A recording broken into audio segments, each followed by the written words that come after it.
ನಮಸ್ತೆ ಎಲ್ರಿಗೂ, ನಿಮ್ಮ ಸಖಿ ವ್ಲಾಗ್ಸ್ಗೆ ಸ್ವಾಗತ. ಬನ್ನಿ ಇವಾಗ ಒಂದು ಪುಟ್ಟ ರಂಗೋಲಿ ವಿಡಿಯೋದೊಂದಿಗೆ ವ್ಲಾಗನ್ನು ಸ್ಟಾರ್ಟ್ ಮಾಡ್ತಾ ಇದ್ದೀನಿ. ಹಾಗೆ ಇವತ್ತು ಮಕ್ಕಳ ಲಂಚ್ ಬಾಕ್ಸಿಗೆ ಯಾವುದಾದ್ರೂ ಒಂದು ಸಿಂಪಲ್ಲಾಗಿ ಮಾಡಬೇಕು ಅಂತ ಅಂದ್ಕೊಂಡಿದ್ದೀನಿ. ಹಾಗೆ ಅದು ಮಕ್ಕಳಿಗೆ ತುಂಬ ಇಷ್ಟ ಆಗುತ್ತೆ. ಸೊ ನಿಮ್ಮ ಮಕ್ಕಳ ಲಂಚ್ ಬಾಕ್ಸಿಗೂ ಹಾಕಿ ಕಳಿಸೋದಕ್ಕೆ ಹೆಲ್ಪ್ ಆಗುತ್ತೆ. ಬನ್ನಿ ಸ್ಟಾರ್ಟ್ ಮಾಡೋಣ.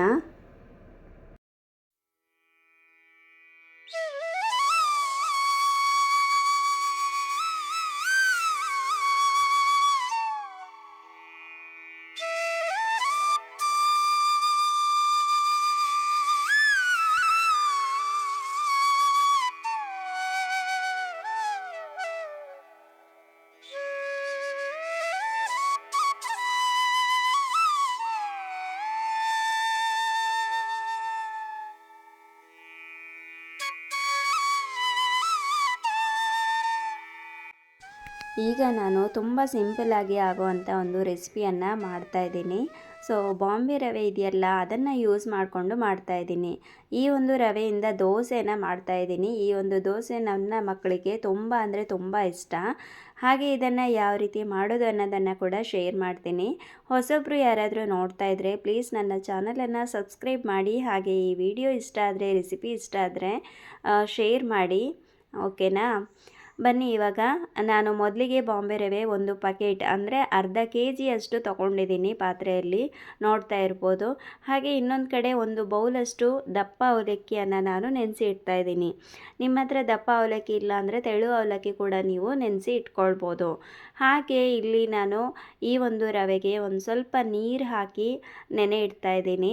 ಇದನ್ನು ನೀರಲ್ಲಿ ನೆನೆ ಇಟ್ಟು ಮತ್ತು ಅದಕ್ಕೆ ಒಂದು ಸ್ವಲ್ಪ ಮೊಸರನ್ನು ಮಿಕ್ಸ್ ಮಾಡಿ ನೆನೆ ಬಿಟ್ಟು ಅದಾದಮೇಲೆ ನಾವು ಗ್ರೈಂಡ್ ಮಾಡೋದ್ರಿಂದ ತುಂಬ ಅಂದರೆ ತುಂಬ ಸಾಫ್ಟಾಗಿ ಬರುತ್ತೆ ದೋಸೆ. ತುಂಬ ಬೇಗನೆ ಆಗುವಂಥದ್ದು ಇದು ರೆಸಿಪಿ. ನನಗಂತೂ ಮಕ್ಕಳಿಗೆಲ್ಲ ತುಂಬ ಇಷ್ಟ, ಮನೆಯವ್ರಿಗೆಲ್ರಿಗೂ ಇಷ್ಟ. ಹಾಗೆ ಬೇಗ ಕೂಡ ಆಗುತ್ತೆ. ಬೆಳಗ್ಗೆ ಎದ್ದ ತಕ್ಷಣ ಮಕ್ಕಳಿಗೆ ಟಿಫನ್ ಬಾಕ್ಸಿಗೆ ಏನು ಮಾಡೋದಪ್ಪ ಅನ್ನೋ ಒಂದು ಚಿಂತೆ ಇರುತ್ತೆ. ಸೊ ಇದನ್ನು ಟ್ರೈ ಮಾಡಿ ನೋಡಿ. ಈಗ ನಾನು ನೆನೆಸಿಟ್ಟಿರುವಂಥ ಈ ಒಂದು ಕಪ್ಪಷ್ಟು ಅವಲಕ್ಕಿಯನ್ನು ಕೂಡ ಸೇರಿಸ್ಕೊಂಡು ರವೆ ಮತ್ತು ಮೊಸರು ಇದೆಲ್ಲವನ್ನು ಒಟ್ಟಿಗೆ ಸೇರಿಸ್ಕೊಂಡು ಗ್ರೈಂಡ್ ಮಾಡ್ತಾಯಿದ್ದೀನಿ. ಪೇಸ್ಟ್ ಅಂದರೆ ತುಂಬ ನುಣ್ಣಗೆ ಪೇಸ್ಟ್ ಆದರೆ ಆಯಿತು.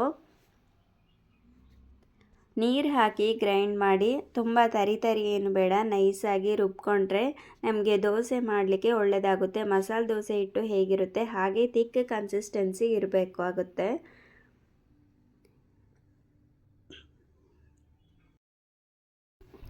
ಈಗ ನೈಸಾಗಿ ಗ್ರೈಂಡ್ ಮಾಡಿಕೊಂಡು ಹಾಕ್ತಾಯಿದ್ದೀನಿ. ನೋಡ್ತಾ ಇರ್ಬೋದು ಎಷ್ಟು ತಿಕ್ಕಾಗಿ ಬಂದಿದೆ ಅಂಥೇಳಿ.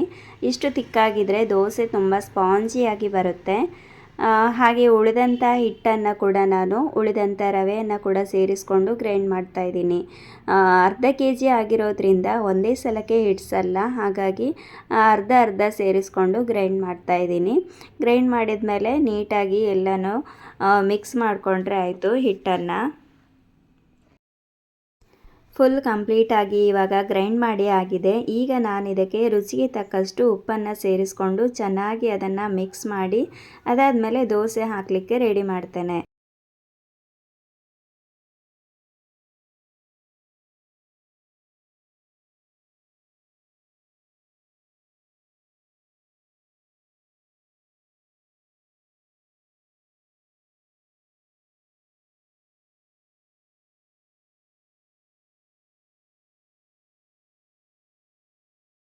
ಹಾಗೆ ಮಾರ್ನಿಂಗ್ ನಾನು ಕೂಡ ಬಿಸಿ ನೀರನ್ನು ಕುಡಿತೀನಿ. ಹಾಗೆ ಮಕ್ಕಳಿಗೂ ಕೂಡ ಕೊಡ್ತೇನೆ.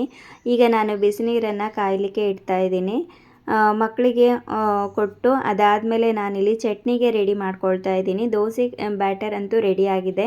ಅದಕ್ಕೆ ಸೂಟ್ ಆಗುವಂಥ ಒಂದು ಚಟ್ನಿನ ಮಾಡಬೇಕಲ್ವಾ, ಹಾಗಾಗಿ ಹೋಟೆಲ್ ಸ್ಟೈಲಲ್ಲಿ ಒಂದು ಚಟ್ನಿಯನ್ನು ಮಾಡ್ತಾಯಿದ್ದೀನಿ. ಈಗ ವಿಂಟರ್ ಸೀಸನ್ ಆಗಿರೋದ್ರಿಂದ ಚಟ್ನಿ ಏನೂ ಹಾಳಾಗಲ್ಲ. ಹಾಗೆ ಹಾಳಾಗದೇ ಇರೋದಕ್ಕೆ ಒಂದು ಸ್ವಲ್ಪ ಹುಳಿಯನ್ನು ಸೇರಿಸೋದ್ರಿಂದ ತುಂಬ ಹೊತ್ತು ಏನೂ ಆಗದೇ ಇರುತ್ತೆ. ನಿಮಗೆ ಹಾಳಾಗೋ ಚಾನ್ಸಸ್ ಇರುತ್ತೆ ಅಂತ ಆದರೆ ನೀವು ಬೇರೆ ಥರ ಚಟ್ನಿ ಮಾಡ್ಕೊಳ್ಳೋದು ಒಳ್ಳೆಯದು. ಪೀನಟ್ ಚಟ್ನಿ ಎಲ್ಲ ತುಂಬ ಒಳ್ಳೆ ಕಾಂಬಿನೇಷನ್ ಆಗುತ್ತೆ. ಕೆಲವೊಂದು ಕಡೆ ವೆದರ್ ತುಂಬ ಅಂದರೆ ತುಂಬ ಹಾಟ್ ಆಗಿರುತ್ತೆ, ಕೆಲವೊಂದು ಕಡೆ ವಿಂಟರ್ ಸೀಸನ್ ತುಂಬ ಇರುತ್ತೆ ಕೋಲ್ಡು. ನಮಗೆ ಮಧ್ಯಾಹ್ನದವರೆಗೂ ತುಂಬಾ ಕೋಲ್ಡ್ ಇರುತ್ತೆ ವೆದರು. ಹಾಗಾಗಿ ವೆದರ್ ನೋಡಿಕೊಂಡು ನೀವು ಮಾಡಬೇಕಾಗುತ್ತೆ. ಈಗ ನೋಡ್ತಾ ಇರ್ಬೋದು ಒಂದು ಕಪ್ಪು ನಾನು ಕಾಯಿ ತುರಿಯನ್ನು ಕಟ್ ಮಾಡಿ ಹಾಕ್ಕೊಂಡಿದ್ದೀನಿ. ಹಾಗೆ ಅದಕ್ಕೆ ಒಂದು 3-4 ಮೆಣಸನ್ನು ಹಾಕ್ಕೊಂಡಿದ್ದೀನಿ, ಕಾಯಿ ಮೆಣಸು ಅಂದರೆ ಹಸಿರು ಮೆಣಸು. ಹಾಗೆ ಅದಕ್ಕೆ ಒಂದು ಸ್ವಲ್ಪ ಶುಂಠಿ, ಬೆಳ್ಳುಳ್ಳಿ, ಹಾಗೆ ಒಂದು ಸ್ವಲ್ಪ ಹುರಿಗಡಲೆಯನ್ನು ಸೇರಿಸ್ಕೊಂಡು ಒಂದು ಸ್ವಲ್ಪ ಹುಳಿಯನ್ನು ಕೂಡ ಸೇರಿಸ್ಕೊಂಡು ಗ್ರೈಂಡ್ ಮಾಡಿಕೊಂಡು ಈಗ ನಾನು ಒಗ್ಗರಣೆಗೆ ಹಾಕ್ಕೊಳ್ತಾ ಇದ್ದೀನಿ. ಒಂದು ಕಡೆ ಒಗ್ಗರಣೆಗೆ ಹಾಕ್ಕೊಂಡು ಇನ್ನೊಂದು ಕಡೆ ಹಂಚನ್ನು ಕಾಯೋದಕ್ಕೆ ಇಟ್ಟಿದ್ದೀನಿ. ಇನ್ನೊಂದು ಕಡೆ ದೋಸೆನ ಮಾಡ್ಬೋದು ಒಗ್ಗರಣೆ ಹಾಕಿಬಿಟ್ಟು. ತುಂಬ ಅಂದರೆ ತುಂಬ ಬೇಗನೆ ಆಗುವಂಥದ್ದು. ನೀವು ಟ್ರೈ ಮಾಡಿಲ್ಲ ಅಂದರೆ ಟ್ರೈ ಮಾಡಿ ನೋಡಿ. ಹಾಗೆ ನನ್ನ ಹೊಸ ಚಾನಲಲ್ಲಿ ತುಂಬ ಒಳ್ಳೆ ಕಂಟೆಂಟನ್ನು ನಾನು ಆಲ್ರೆಡಿ ಶೇರ್ ಮಾಡಿದ್ದೀನಿ. ಇನ್ನು ಮುಂದೆನೂ ಆದಷ್ಟು ಶೇರ್ ಮಾಡ್ತೀನಿ, ಡೈಲಿ ಅಪ್ಲೋಡ್ ಮಾಡ್ತಾ ಹೋಗ್ತೀನಿ. ನನ್ನ ಒಂದು ಹೊಸ ವೀಡಿಯೋಸನ್ನು ಕೂಡ ನೀವು ನೋಡಿ, ಉಳಿದಂಥ ವೀಡಿಯೋಸನ್ನು ಕೂಡ ನೋಡಿ ಸಪೋರ್ಟ್ ಮಾಡಿ. ಅಡುಗೆ ಕೆಲಸ ಮಾಡ್ತಾನೆ ಏನಾದರೂ ಸ್ಟವ್ ಮೇಲೆ ಬಿದ್ದರೆ ಅದನ್ನು ಕೂಡ ಕ್ಲೀನ್ ಮಾಡ್ತೀನಿ. ಈಗ ನೋಡ್ತಾ ಇರ್ಬೋದು ನಾನು ಆಯಿಲನ್ನು ಸ್ಪ್ರೆಡ್ ಮಾಡಿ ದೋಸೆನ ಹಾಕ್ತೀನಿ. ಕಬ್ಬಿಣದ ತವಾನೇ ಯೂಸ್ ಮಾಡೋದು ನಾನು, ನಾನ್ ಸ್ಟಿಕ್ ಎಲ್ಲ ಯೂಸ್ ಮಾಡಲ್ಲ. ಹಾಳಾಗಿದ್ದೆಲ್ಲ ನಾನು ಕೊಟ್ಟಾಯಿತು. ಮನೇಲಿ ಇನ್ನು ನಾನ್ ಸ್ಟಿಕ್ಕೆ ಯೂಸ್ ಮಾಡೋದು ಬೇಡ ಅಂತ ಡಿಸೈಡ್ ಮಾಡಿದ್ದೀನಿ. ಈಗ ದೋಸೆ ಬ್ಯಾಟರ್ ತುಂಬ ಗಟ್ಟಿ ಅಂತ ಅನ್ನಿಸ್ತಾ ಇತ್ತು. ಹಾಗಾಗಿ ಒಂದು ಸ್ವಲ್ಪ ನೀರು ಹಾಕಿ ಅದನ್ನು ಕನ್ಸಿಸ್ಟೆನ್ಸಿ ಒಂದು ಸ್ವಲ್ಪ ತೆಳು ಮಾಡಿಕೊಂಡು ದೋಸೆನ ಹಾಕ್ತಾಯಿದ್ದೀನಿ. 2 ಸೈಡು ನೀಟಾಗಿ ಟರ್ನ್ ಮಾಡಿ ಬೇಯಿಸ್ಕೊಂಡು ಅದಾದಮೇಲೆ ಲಂಚ್ ಬಾಕ್ಸಿಗೆ ಹಾಕಿದರೆ ಆಯಿತು. ನೋಡ್ತಾ ಇರ್ಬೋದು ಎಷ್ಟೊಂದು ಸ್ಪಾಂಜಿಯಾಗಿ ಬರ್ತಾಯಿದೆ, ಎಷ್ಟು ಸ್ಮೂತಾಗಿ ಬರ್ತಾಯಿದೆ ಅಂಥೇಳಿ. ದೋಸೆ ಹಂಚಿಗೆ ಏನೂ ಅಂಟ್ಕೊಳ್ತಾ ಇಲ್ಲ, ದೋಸೆ ನೀಟಾಗಿ ಬರ್ತಾಯಿದೆ.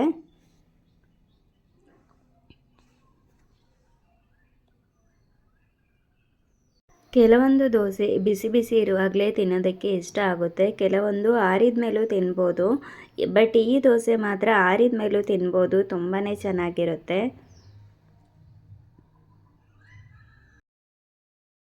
ಒಂದು 3-4 ರವೆ ದೋಸೆನ ಮಾಡಿ ಲಂಚ್ ಬಾಕ್ಸಿಗೆ ಹಾಕಿದರೆ ಆಯಿತು. ತುಂಬ ಬೇಗನೆ ಆಗುತ್ತೆ. ಸೊ ನೋಡಿದ್ರಲ್ವ ಸ್ನೇಹಿತರೆ, ರವೆ ದೋಸೆ ಯಾವ ರೀತಿ ಮಾಡೋದು ಅಂತೇಳಿ. ಒಬ್ಬೊಬ್ಬರು ಒಂದೊಂದು ಥರ ಮಾಡ್ತಾರೆ. ಅಕ್ಕಿ ಹಿಟ್ಟು, ಮೈದಾ ಹಿಟ್ಟು ಸೇರಿಸಿ ಕೂಡ ರವೆ ದೋಸೆ ಮಾಡ್ಬೋದು, ಆದರೆ ಅದು ಬಿಸಿಯಾಗಿರುವಾಗಲೇ ತಿನ್ನೋದಕ್ಕೆ ಟೇಸ್ಟ್. ಈ ರೀತಿ ಕೂಡ ಮಾಡ್ಕೊಳ್ಬೋದು. ನೀವು ಯಾವ ಥರ ಮಾಡ್ತೀರಾ ಅಂತ ಕಮೆಂಟ್ ಮಾಡಿ ತಿಳಿಸಿ. ಹಾಗೆ ಇವತ್ತಿನ ಒಂದು ರೆಸಿಪಿ ಇಷ್ಟ ಆಗಿದ್ದರೆ ಲೈಕ್ ಮಾಡಿ, ಹಾಗೆ ನಿಮ್ಮ ಫ್ಯಾಮಿಲಿ ಫ್ರೆಂಡ್ಸಿಗೆ ಶೇರ್ ಮಾಡಿ. ಮುಂದೆ ಒಂದು ಹೊಸ ವಿಡಿಯೋದೊಂದಿಗೆ ಬರ್ತೀನಿ. ಅಲ್ಲಿವರೆಗೂ take care. Thank you for watching. Have a nice day.